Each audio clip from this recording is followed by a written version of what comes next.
Welcome to the Folktale Project. This is Dan Schulz. Today's story comes to us from Charles Skinner's Myths and Legends of Our Own Land, and being in the heat of summer, it certainly seems an appropriate time for the Monster Mosquito.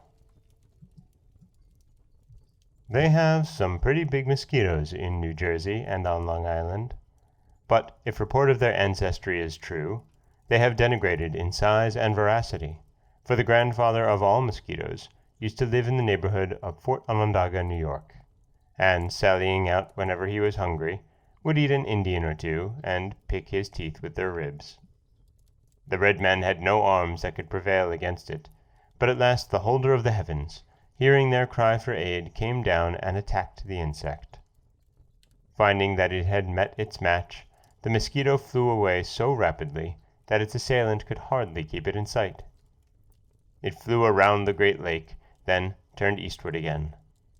It sought help vainly of the witches that brooded in the sinkholes or green lakes near Janesville, New York, and had reached the salt lake of Onondaga when its pursuer came up and killed it, the creature piling the sand into hills in its dying struggles.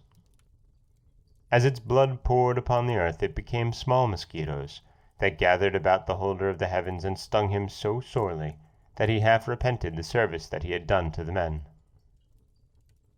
The Tuscaroras say that this was one of two monsters that stood on opposite banks of the Seneca River and slew all men that passed.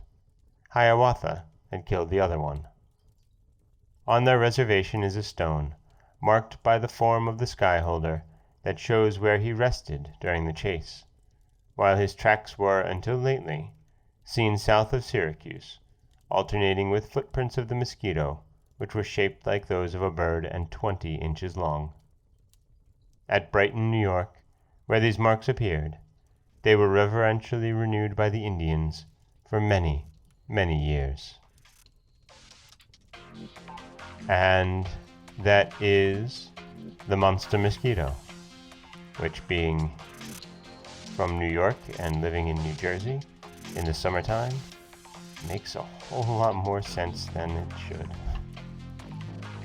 This is Dan Schulz for the Folktale Project.